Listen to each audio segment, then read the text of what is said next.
Finally got some lupins. Well, I like growing pansies and violas. Sometimes I can't really tell the difference between the two. I feel like my violas are a bit more heat resistant. That being said, my problem with growing both of these flowers is that they're primarily cool weather flowers. It would be awesome to fill my beds with them in the spring around the same time that I have the tulips. But our weather here has been pretty erratic in the spring lately. By the time I get the starts for the pansies and violas ready, we're hitting summer temps during the day. I've been thinking that maybe I need to get these out in December, plant them with seed by seed in December, and get them into the beds by say March. It seems like it would be too cold then to really do anything, but it might be a good experiment, better than nothing. I have to admit the weather isn't the only problem. My timing is just off. Notwithstanding the warm weather earlier in the year, I could theoretically have gotten my pansies and violas in the ground by April, and I just didn't because, well, I was busy working with other plants, mostly veggies. Pansies and violas are versatile flowers. They're known for their charming multicolored quote unquote faces. They are ideal for providing color in your garden during those cooler months, and there's a few considerations that you might take when considering where to plant them in your garden. With regard to sunlight, pansies like a location that includes full sun, but it can work with partial sun. And if it's a hot summer or a dry, hot summer like it is here now in PDX Garden Home with intense afternoon sun, you might put it in the shade. You might put it in somewhere that gets afternoon shade, at least. That's what I'm doing, is I'm putting them in the East Garden, the round planter that I have there, because that gets shaded out in the afternoon. Pansies thrive in rich, well-draining soil. They don't do well in heavy clay like what I have here at PDX Garden Home or places where soil tends to pool. If your soil is poor draining, like my natural soil is here, you want to consider amending with organic matter like compost, or maybe just planting your pansies in raised beds or in containers, pots. I'm doing all of the above. In terms of spacing, when you plant your pansy starts, you want to give them plenty of space to grow. They technically should be planted 7 to 12 inches apart, although you'll see I don't always achieve that. Sometimes I'm getting them closer, but that spacing in theory allows for better air circulation and can prevent some of the fungal diseases that pansies might get. Pansies, as I mentioned earlier, are cool weather plants. That means that they typically would prefer temperatures that are between 40 to 60 degrees, but I'm now dealing with higher temperatures in the 70s to 80s. You want to put them out in the spring when the risk of frost is past, or in the fall. And, that's the problem, is that if I wait till the frost is past here, it's not very long that I have 60-degree weather. Remember, while the location is overall crucial, proper care to growing beautiful pansies is what's really going to make it work. That ongoing care. So regular watering, but not being waterlogged, feeding it with some kind of organic all-purpose fertilizer. Some people will deadhead the flowers. I have to admit I never get around to that with pansies. But, they could be going on for months in your garden, if not the whole season, depending on where you might plant them.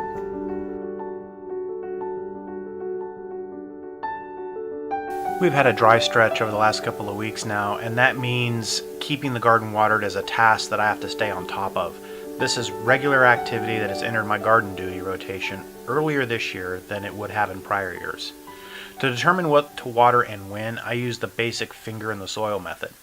The finger in the soil method is a simple yet effective way to determine your plants need water. While watering schedules can provide a good baseline, they often don't account for factors such as changes in weather, specific needs of individual plants, differences in soil composition and drainage. So here's how I do it. I insert my finger into the soil up to my second knuckle, that's about 2 inches or so, and the depth is going to be a good indicator of soil moisture level at the root zone for most plants.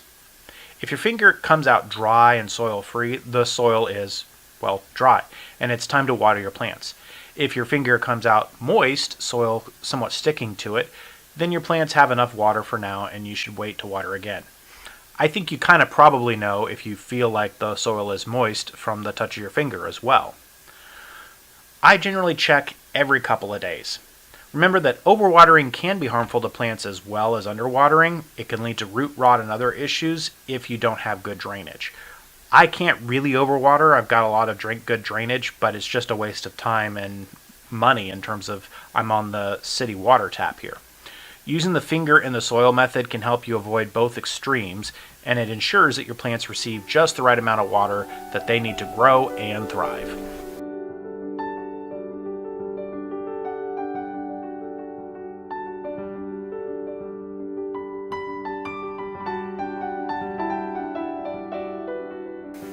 I was going to try direct seeding squash this year. I'm talking summer squash like zucchini and yellow squashes, as well as winter squash like butternuts and kabochas. I also have pumpkins, melons, and cucumbers, which are all at a high level relatives of each other. Anyway, on the direct seeding plan, I just chickened out.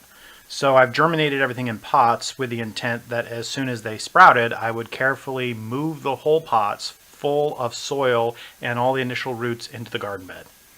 Well, you might guess what happened next. I didn't get them in the ground that fast, so now I have full-on seedlings, which is what pretty much happens every year.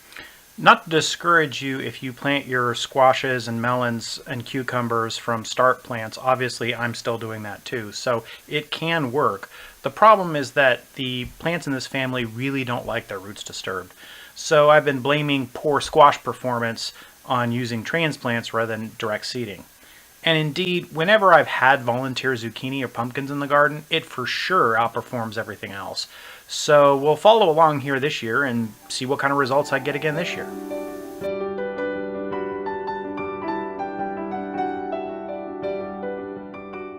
Should I just give up on growing spring crops? Here at PDX Garden Home, we have had warm and hot weather and dry weather with no rain since about mid-May. And that's carried on into this first week of June, where we did get one day of a little bit of rain. So should I even bother trying to grow spring crops? For background, March is generally too cold outside here for crops to get to maturity or really grow. Temps are usually in the 40s, sometimes down to the 30s. April usually continues in the 40s. And in fact, I'm talking Fahrenheit that is, and in fact, it was rainy this year during April. So spring crops couldn't really come to fruition in May. But if in May it suddenly jumps to the 70s and 80s and we never really have 60 to 70 degree weather, really 60 is what I'd be looking for, then how would I grow things like bok choy and radishes and lettuces and Chinese cabbage and things like that? I mean, I got one round of lettuce in and one round of spinach in, but it just seems like we don't have enough time for these things to mature at scale without bolting.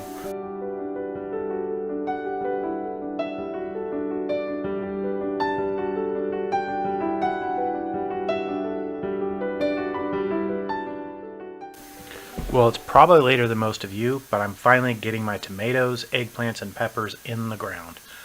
I did put some eggplants in outdoor pots and some small tomatoes in the ground back at the beginning of May. So if this is really too late, well, I'll have something.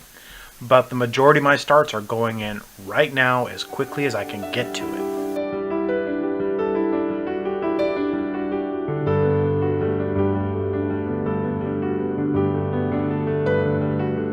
Well, I think I've got a major harvest today, so I got to get this potting bench, which has been set up for, well, potting, and convert it over, at least part of it, to be ready to process a harvest. Well, given that it's decided to be summer here in Portland, Oregon, starting in mid-May, it looks like this may be my only round of harvesting some of the winter or spring veggies like lettuce and spinach. Here's my spinach harvest, and I have chopped it to the ground and left some leaf in the plant and the roots in the ground. So I might get another pick if it grows back and doesn't just full-on bolt in the heat. We'll see.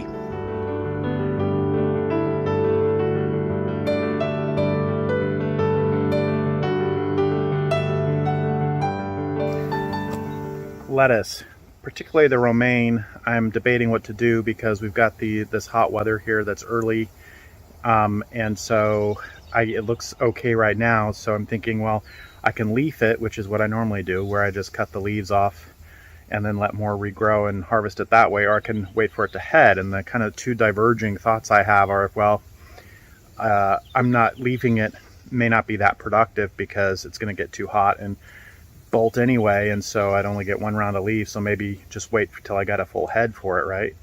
The other thought, though, is, well, it may bolt before it turns into a head anyway, so I should just leave it until I can't anymore.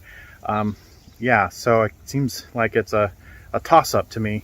What do you guys think? Let me know in the comments. Well, this is the lettuce that I cut a couple of weeks ago, and you can see that it's back and it's got some good leaves on it. That's slightly bitter, but red leaf lettuce always is a little bit more bitter to me, so I think it's viable.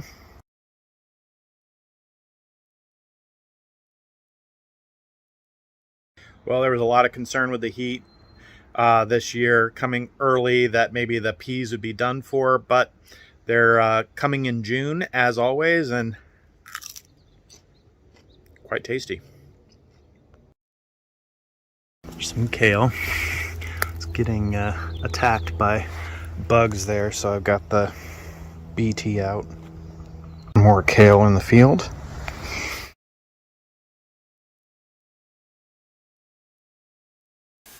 Well, to recap my harvest from the end of May through the beginning of June, I did have 1 round of lettuce, spinach, a couple rounds of peas. I've been harvesting kale every week. I always joke we're kind of like a kale farm. And we've done some broccoli. So I thought I had garlic scapes forming. I often confuse leeks with garlic because they both have flat foliage, unlike onions that have the round foliage. Ah well, leek scapes are the flower stalks that emerge from the plant once it is bolted, and they can indeed be harvested and eaten like garlic scapes. They have a mild onion-like flavor. You can chop them up and use them in any recipe that calls for onions or garlic for a milder flavor. You can saute them, add them to stir fries, or even pickle them. Harvesting the scapes can be beneficial for the plant. Once the leek is bolted, its energy is focused on producing seeds, not on growing the edible leek stalk. By cutting off the scape, you can help redirect the plant's energy back to the stalk, although the leek may turn out to be tougher and woodier than if it hadn't bolted. While leek scapes can be tasty, they are a sign that your leek plant is stressed, often due to warm temperatures like the early dry warm temps we've had here at PDX Garden Home. These are the flowers of the radicchio that went to seed. They are beautiful. I like them. Well, unfortunately, all of this radish is toast. Interestingly enough, I thought they'd be like super spicy and too hot, but that's not even the issue. They're not like overly spicy from my perspective. They're very woody. There's no like, they're dry and woody, and that's not good for a radish, right? And this is a combination of a couple things. It's a combination of gardener error, in the sense of I didn't get them out when I could have. I could have probably gotten some of these radishes harvested and had some crop there, but also just the sudden heat early in the season like this threw off my timings and led to me not being ready to pull them out yet. So I'll claim some excuse there, but yeah, I think as a gardener I could have done better to get at least something and not have to scrap all of this, because this is tragic. Bummer. The Chinese cabbage is bolted, so I got to throw it out.